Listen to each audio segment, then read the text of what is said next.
कुछ कमाने के लायक नहीं हो गए, हम बैठे हुए हैं। आज मजबूर हो गए इधर आने के लिए। ऑपरेशन को हमारी जेन्युइन जो डिमांड है वो हमारी हल कीजिए।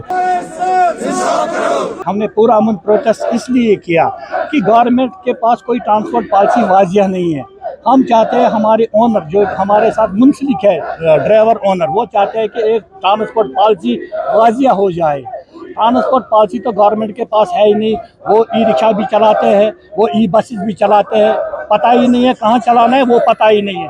आरटीसी की बसें जा रही है, वो भी पता नहीं है वो कहाँ से आएगी, कहाँ जाना है उनको, हमें पता ही नहीं चलता है। हमारी 40 गाड़ी किसी रूट पे होती है, वो आरटीसी की बस आती है, आगे लगाती है हमारी गाड़ियों को, उनका रोज़गार छीन के निकलती है। इसी तरह से ई बसेस जो इनको लानी है स्मार्ट सिटी, हम उनके खिलाफ नहीं हैं, लेकिन एक जामिया वाज़िह पॉलिसी होनी चाहिए। उनको किस रूट पे चलना है, कहाँ से चलना है, कहाँ पे, वो हमारे साथ मशवरा करके उनको हमने पहले ही दिया था। हम भी, हमारे ओनर भी लाना चाहते थे।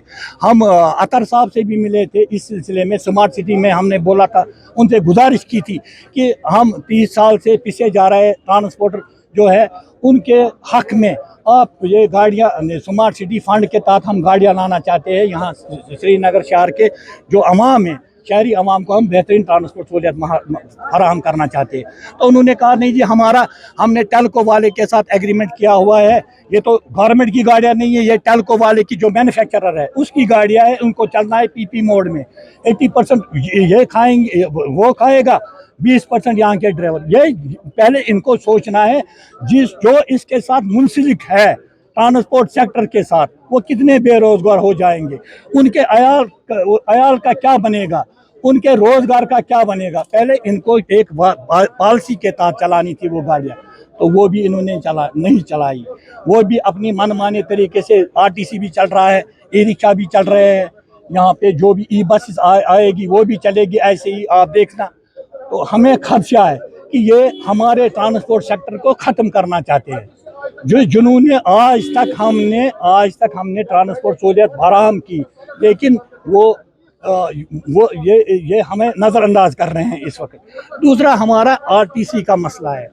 देखिए, जब कोर्ट डायरेक्शन हुई, ऑनरेबल हाई कोर्ट ने डायरेक्शन निकाली कि हमारे अड्डे शिफ्ट किए गए, हमने उसके विरोध में नारेबाजी भी की थी, हमने माना नहीं था। 1 महीने तक मुसलसल तसल्सल के बाद हमें ज़बरदस्ती निकाला गया वहाँ पे। तो जब तसल्सल के बाद हमें निकाला गया, तो अब हम चल रहे थे वहाँ पे, सोमू वाले भी, बस वाले भी, मिनी बस वाले भी पारिमपोरा से। फिर 3 और डायरेक्शन आई कि बियॉन्ड पारिमपोरा और पांचो कोई भी कमर्शियल गाड़ी नहीं आएगी।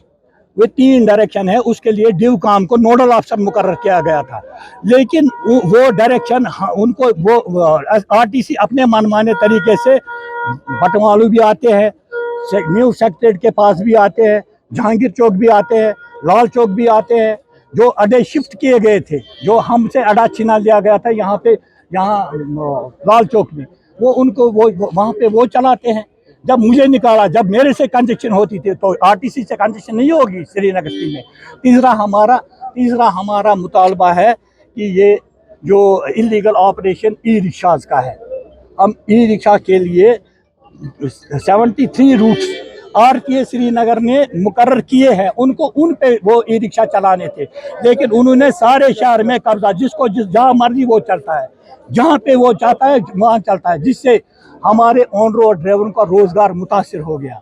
हम कुछ कमाने के लायक नहीं हो गए, हम बैठे हुए हैं अड्डू में। वहाँ पे जो आरटीसी का इलीगल ऑपरेशन है, उधर बस वाले और सोमो वाले बैठे हैं, इधर मिनी बस वाले श्रीनगर सिटी में बैठे हुए हैं।